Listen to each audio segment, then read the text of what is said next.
आज का topic quadratic equation है। आज के इस क्लास में हम लोग क्वाड्रेटिक इक्वेशन हम लोग सॉल्व 8 क्लास से करते आ रहे हैं। 8 क्लास का जो रूल था वो था मिड टर्म फैक्टराइजेशन। क्या था? Mid term factorization, solve of any quadratic equation by mid term factorization. आज हम लोग फॉर्मूला के थ्रू सॉल्व करेंगे। फॉर्मूला यदि डिलीटेड है या है, लेकिन आपको इसका बेसिक कंसेप्ट समझना ही पड़ेगा कि आखिर हम लोग फार्मूला के यूज से कोई भी क्वाड्रेटिक इक्वेशन डायरेक्ट कैसे बनाएंगे। वो तो हम लोग एक्सरसाइज में पढ़ेंगे, लेकिन अभी जो हम लोग इस क्लास में पढ़ने जा रहे हैं तो फार्मूला कैसे हुआ, फार्मूला से कैसे सॉल्व करेंगे, उसके बाद नेचर ऑफ रूट्स आएगा। मतलब जो भी फार्मूला का कंसेप्ट है वो अभी हम लोग आधे घंटे वो ऐसी क्लास करेंगे।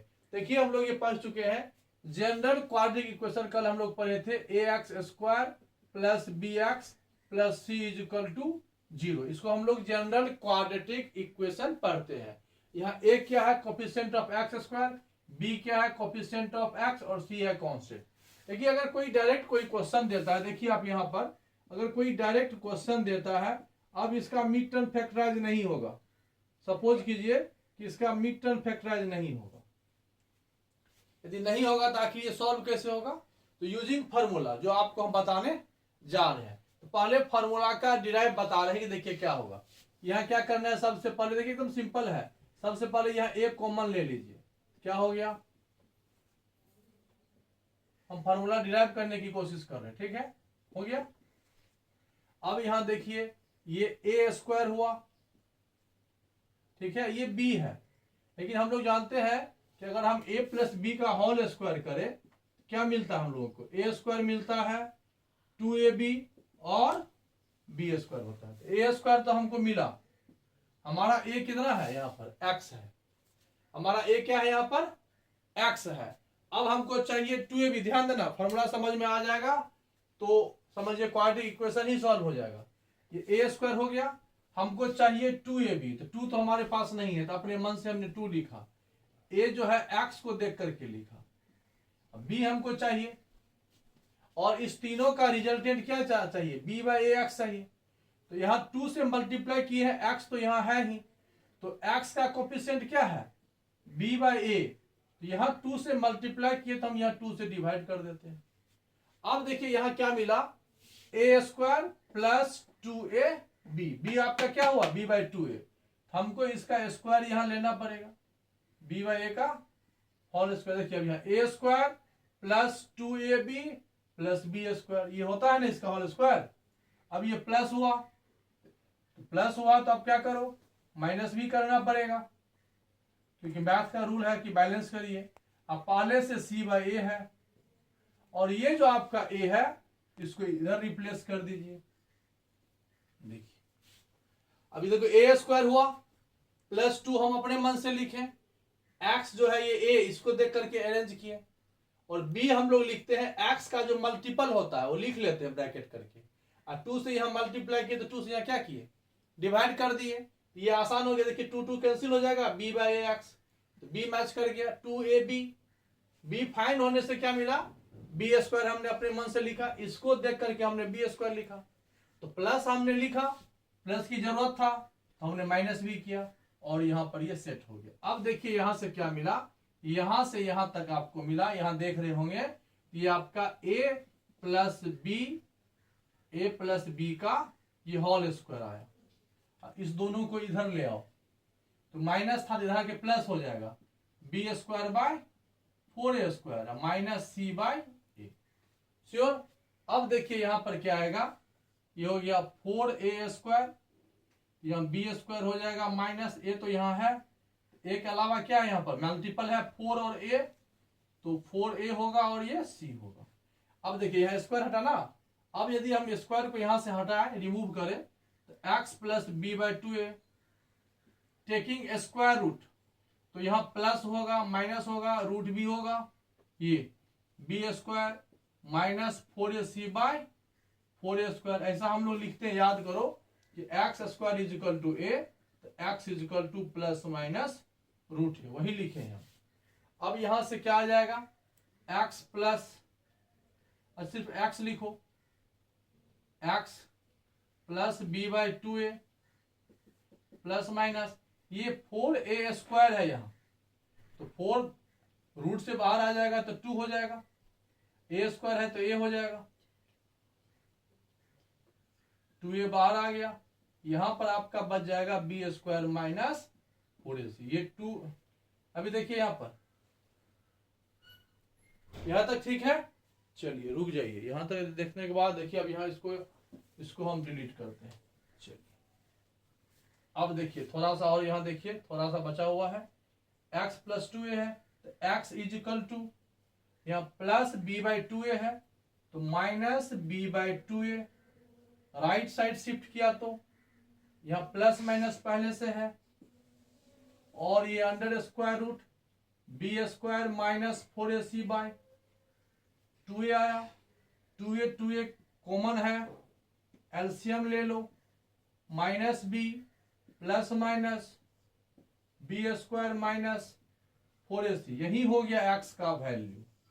दो वैल्यू आया, बोले थे ना कि any quadratic equation have 2 and only 2 roots. यहां देखिए x के दो वैल्यू आया, फर्स्ट वैल्यू है minus b plus root under b² minus 4ac/2a, और सेकेंड रूट जो इसका है वो लिखेंगे minus b minus root under b² minus 4ac/2a।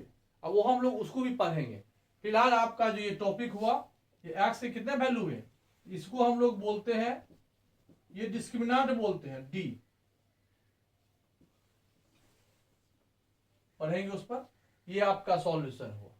इस पर अगर आपका कैमरा यहाँ आ रहा है तो यहाँ देख लो, यहाँ अगर कोई क्वेश्चन देखिए, दो बना रहे कुछ भी लिख लिए, x² जैसे अभी लिखे थे, plus 3x plus 5 is equal to 0।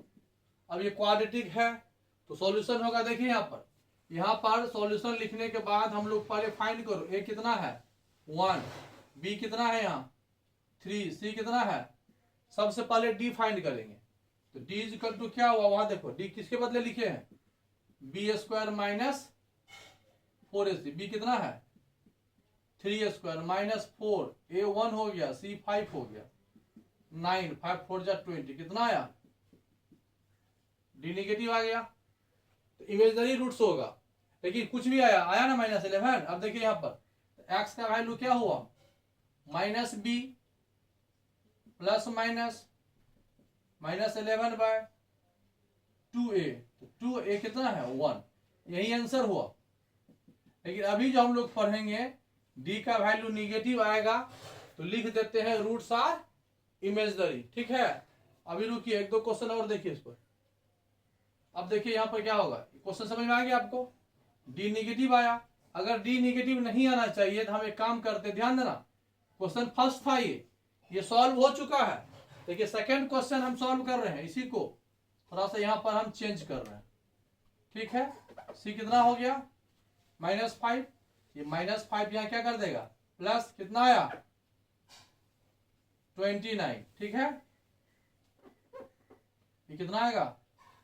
अब देखिए यहाँ पर आपको क्लियर दिखाई देगा, दो वैल्यू होगा, x के यहाँ पर देखिए दो वैल्यू है, एक -3 प्लस रूट अंडर 29/2, एक हो गया -3 माइनस रूट अंडर 29/2। अब देखिए इस क्वेश्चन को, अब यहाँ आप थोड़ा सा ध्यान से देखिए, यदि ये फॉर्मूला हमको याद है, कहीं है मिड टर्म फैक्टराइजेशन का कोई रूल, आराम से यहाँ a b c फाइंड कर लो, d फाइंड कर लो, a b c यहाँ से कंपेयर करके देखो यहाँ क्या दिया हुआ है, a b और c, पहले d फाइंड कर लिए जो भी आया। अब यहाँ क्या लिखते हैं value, x is equal to -b plus minus root under d/2। इस पर क्या किए, सेट किए, कितना बड़ा से बड़ा क्वेश्चन क्यों ना हो, हम a b c कंपेयर करके फाइंड कर लेते हैं, फिर फार्मूला पे हम लोग पुट कर देते हैं, जो भी आंसर आया एग्जैक्ट लिख देते हैं। पहली बात तो आपको समझ में आ गया कि फार्मूला का डिराइव कैसे हुआ। अब यहां पर होता है कि जब हम सॉल्व करते हैं तो सॉल्व करने के बाद d हो गया नेचर ऑफ रूट्स, रूट्स का नेचर हुआ, रूट्स कौन हुआ यहाँ पर d पे डिपेंड करेगा nature of roots, value of d। अब यहां पर थोड़ा सा हम आगे बढ़ते हैं, चलिए देखते हैं इसका सेकेंड पार्ट। अब देखिए यहां पर क्या होता है, x के यहाँ पर देखिए x के दो वैल्यू हुए, x is equal to -b plus minus plus 1 हो गया, इसको हो गया d बाई 2a, और एक दूसरा वैल्यू हुआ x is equal to minus B minus root D by 2। यहाँ x के दो वैल्यू हुए, दोनों को 1/1 पे डिपेंड करता है। अब यहाँ पर दूसरी बात हो गई कि वैल्यू ऑफ d, तो d is equal to B square minus 4ac होता है। d इज कॉल्ड, इसको हम लोग कहते हैं डिस्क्रिमिनांट। क्या बोलते हैं इसको? डिस्क्रिमिनांट, विविक्त कर हिंदी में शायद होता है। अब यह होता है nature of roots. Nature of roots, इस पर आपको एक एक्सरसाइज मिलेगा, या तो आर एस अग्रवाल हो या फिर एनसीईआरटी हो। किस पर? नेचर ऑफ रूट्स पे। तो सबसे पहले हम लोग क्या करते हैं, इसमें फाइंड कर लेते हैं किसका वैल्यू, वैल्यू ऑफ डी। तो वैल्यू ऑफ डी जब फाइंड करते हैं तो डी के वैल्यू क्या आ सकता है? जब भी किसी नंबर को हम लोग कैलकुलेट करते हैं तो वैल्यू 3 आता है। एक पॉजिटिव आता है, एक निगेटिव आता है और एक जीरो आता है। पॉजिटिव, निगेटिव और जीरो, और तो कुछ नहीं आएगा। अब यहां से देखिए डी का वैल्यू, पहला केस सॉल्व कर रहे हैं। यदि इफ डी का वैल्यू अगर आपको जीरो आ जाए, डी का वैल्यू देखो यार, ध्यान देना, जब डी का वैल्यू जीरो आ जाएगा, एक्स के कितने वैल्यू हुए? कितने वैल्यू होंगे एक्स के? माइनस बी बाई 2, एक ही वैल्यू आएगा ना। तब क्या हो जाएगा यहाँ पर, if D equal to zero आ गया तो क्या बोलेंगे हम लोग? रूट्स आर रियल, रियल होगा एंड इक्वल। हम लोग पिछले क्लास में बताए थे ना, जब आपको x का एक ही वैल्यू आ रहा है, इसका मतलब क्या हो गया कि दोनों वैल्यू एक ही है, दो वैल्यू है लेकिन दोनों एक ही है। 2 2, 3 3, 4 4, 5 5, डिफरेंट नहीं आया। कब आता है? जब d का वैल्यू जीरो आ जाएगा तो रूट्स आर रियल और इक्वल। d जीरो आएगा तो ये रूट्स हुआ। अगर बुक में क्वेश्चन में लिखा हुआ है कि रूट्स रियल और इक्वल है, तब हम लोग d इक्वल टू जीरो लेकर के चलेंगे, फिर सॉल्व करेंगे। दूसरी बात हो गया, अगर सिर्फ लिखा हुआ है इफ रूट्स आर रियल, या ऐसे लिखो, उल्टा करके लिखते हैं, फोर, सिर्फ लिखा हुआ फोर रियल रूट्स। रियल का मतलब हो गया कि डी का value greater than equal to, दोनों एक साथ आएगा। रियल में दोनों आ जाएगा, रियल और इक्वल में सिर्फ ये होगा। और रियल और इनइक्वल में, for real and unequal, real and unequal में डी क्या आ जाएगा ऑलवेज। देखिए तीन बातें हो गई ना। D is equal to zero, roots एक ही होगा। लेकिन जब डी का वैल्यू आएगा, तुम खुद सोचो, जब डी का वैल्यू मान लो 2 आया, एक +2 आएगा और एक -2 आएगा, तब कितने सॉल्यूशन होंगे? 2 सॉल्यूशन होंगे। तो वही लिखिए, for real and unequal roots. For real and unequal roots के लिए डी का वैल्यू क्या आ जाएगा? डी जब ग्रेटर देन जीरो हो, इसका मतलब 2 सॉल्यूशन होगा। डी जब इक्वल टू जीरो हो तो 1 सॉल्यूशन होगा। दोनों मिला दिए तो सिर्फ रियल कर सकते हैं, for real and unequal roots के लिए। एक और वैल्यू है जो हम लोग पहला क्वेश्चन बनाए थे, for imaginary roots. For imaginary roots के लिए हम लोग जब भी फाइंड करेंगे, डी का वैल्यू क्या आएगा? लेस देन जीरो आएगा, मतलब काल्पनिक सॉल्यूशन आएगा, मतलब रियल सॉल्यूशन उसका नहीं होगा, इमेजिनरी सॉल्यूशन होगा। तो डी का वैल्यू किस पे, तो नेचर ऑफ रूट्स किस पे डिपेंड किया? डी पे। पक्का? सबसे पहले क्या फाइंड करेंगे? डी। डी यदि निगेटिव आया तो लिख देंगे रूट्स इमेजिनरी, डी पॉजिटिव आया तो लिख देंगे roots are real and unequal, D जब जीरो आ गया तो लिखेंगे रूट्स रियल और इक्वल। ये हो गया नेचर ऑफ रूट्स। जब चैप्टर में आएंगे तो इस पर क्वेश्चन आएगा, ठीक है। अब यह नेचर ऑफ रूट्स के बाद एक और है जो हम लिखे हुए हैं। अब आपको उल्टा क्वेश्चन अगर दे दे, मतलब रूट्स दे दिया, इक्वेशन का आप फाइंड कीजिए। रूट्स दे दिया और उल्टा इक्वेशन दिया तो हम लोग रूट्स फाइंड किए ना, इक्वेशन दिया तो रूट्स फाइंड किए। अब रूट्स दे देगा, कहेगा इक्वेशन निकालिए। देखिए अब यह समझिए, एक्स का इसको इस वैल्यू को आप मान लो अल्फा, और इस वैल्यू को क्या मान लो? बीटा। मतलब 2 सॉल्यूशन है। जैसे यहां समझने के लिए तुम समझ सकते हो, हमने किसी इक्वेशन को सॉल्व किया, एक्स से कितना वैल्यू आए, यहाँ कितने रूट्स हैं? 2। फर्स्ट रूट्स 2, सेकेंड रूट्स क्या हो गया? -3। यहाँ एक्स का वैल्यू अल्फा आया, एक्स का वैल्यू बीटा आया, तो X minus alpha is equal to 0 आएगा। तो उल्टा सॉल्व कर रहे हैं हम, ये ऐसे लिखे थे हम, याद करो, ये लिखते थे हम, लिखते थे, फिर देखो उल्टा देखो, फिर इसी को मल्टीप्लाई करते थे, अपोजिट सोच के देखो, हम लोग ऐसे यहीं से ही बनाते थे। देखो यहां सोचो, ये क्वालिटी रहता था, एक्स को 2 पार्ट में डिस्ट्रीब्यूट करते थे, फिर दो पार्ट का कॉमन लेके शेयर करते थे, फिर प्रोडक्ट आता था, फिर अलग अलग लिखते थे, फिर वैल्यू लिखते थे ना। देखो उल्टा है ना, यहां भी देखिए उल्टा चल रहे हैं, ये 0 है, इसका मतलब इक्वेशन क्या हो जाएगा, ठीक है। सॉल्व करेंगे तो क्या आएगा, अल्फा एक्स बीटा एक्स, क्या मिला,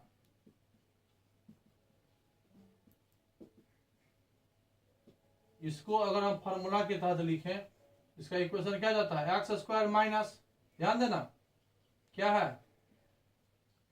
सम ऑफ रूट्स है ना alpha plus beta, into x है, प्लस क्या है, प्रोडक्ट ऑफ, क्योंकि मैंने कुछ नहीं लिखा, जब रूट्स आपको दिया हुआ है इक्वेशन डायरेक्ट निकल जाएगा। यह रूट्स कितना था, 2 और 3, तो सेकेंड मेथड देखिए, इसका इक्वेशन एक लाइन में बन जाएगा। इक्वेशन क्या हो जाएगा, क्या है formula, X square minus sum of roots, roots कितना है 2 और -3 को ऐड करेंगे कितना आएगा, -1, प्लस प्रोडक्ट ऑफ रूट्स, हो गया, नहीं है आंसर, ऊपर में आके देखो तो नहीं है, x square minus minus plus x हो गया, 2 इंटू -3, -6 नहीं है।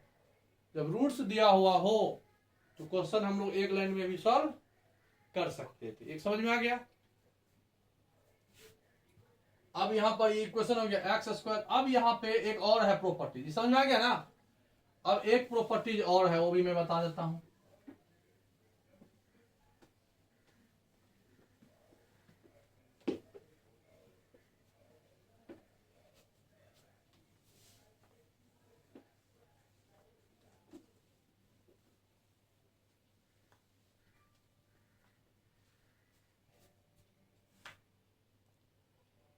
अब यहां पर कोई क्वाड्रेटिक इक्वेशन दिया हुआ है, ठीक है। इक्वेशन की मदद से हम लोग सम ऑफ रूट्स और प्रोडक्ट ऑफ रूट्स का वैल्यू कैसे फाइंड करेंगे। अब इसी को देखिए क्या लिखा हुआ है ना, ये अभी हम लोग देखे थे, यहां पर अल्फा 2 रूट्स था, एक अल्फा और एक बीटा। यहां पर क्या फॉर्मूला लगाए थे हम लोग, ऐसे ही लिखे, सॉल्व किए तो ये आया था, याद है, अभी जस्ट लिखे हैं, ठीक है ना। अब इसको और इसको कंपेयर करो, ये हो गया जनरल इक्वेशन, और ये हो गया जब रूट्स दिया हुआ तो इक्वेशन ये होगा, जब रूट्स दिया हुआ है तो इक्वेशन ये होगा। आज जनरल इक्वेशन क्या हुआ, ये हुआ ना। अब इसको कंपेयर करना है तो यहां से देखिए, ये क्या है यहां, ठीक है।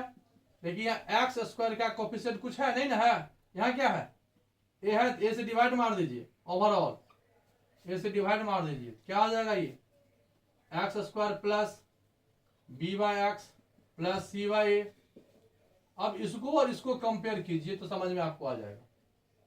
यहां क्या लिखेंगे, सम ऑफ रूट्स कितना आया, ध्यान दीजिए, एक्स स्क्वायर यहां है, यहां देखिए सम ऑफ रूट्स अल्फा बीटा है, और यहां एक्स का कोफिशिएंट क्या है, माइनस अल्फा प्लस बीटा, यहां एक्स का कोफिशिएंट क्या है, बी बाई, तो सम ऑफ रूट्स मतलब वो अल्फा प्लस बीटा, यहां वैल्यू है बी बाई, ध्यान से देखिए, मतलब यहां हम लोग लिख सकते हैं sum of roots is equal to minus B by, और यहां पर माइनस बी क्या है, बी देखिए, बी कहां है, बी क्या है, कोफिशिएंट ऑफ,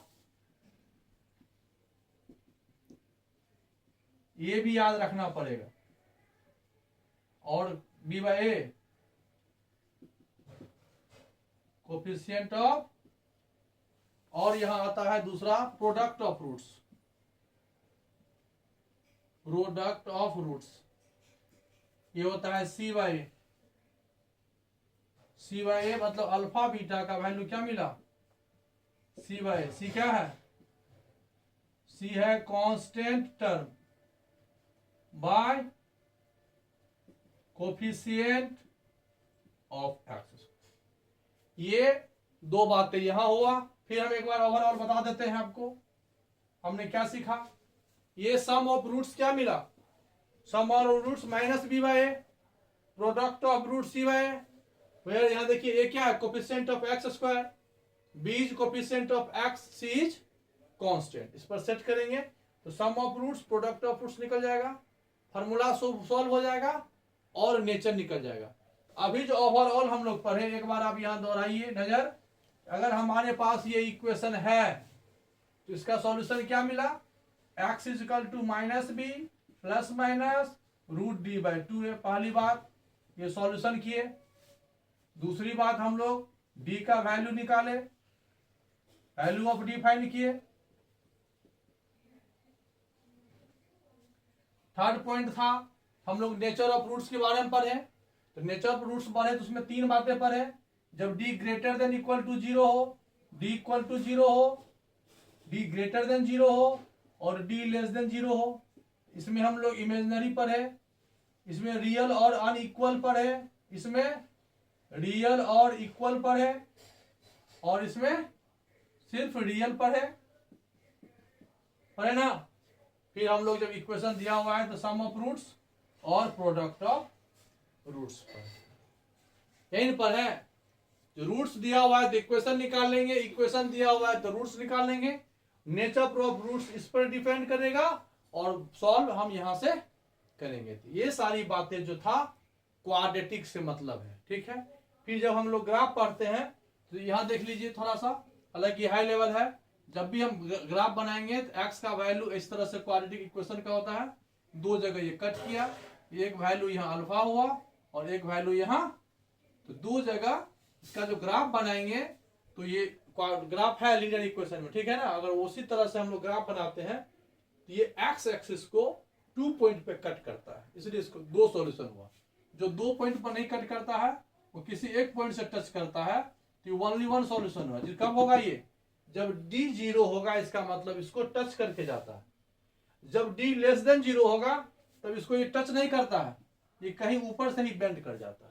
यहां हम लोग बोलते हैं नो सॉल्यूशन, वन सॉल्यूशन और 2 सॉल्यूशन। आ गया समझ में। चलिए अब हम लोग एक्सरसाइज पे चलते हैं। Okay bye.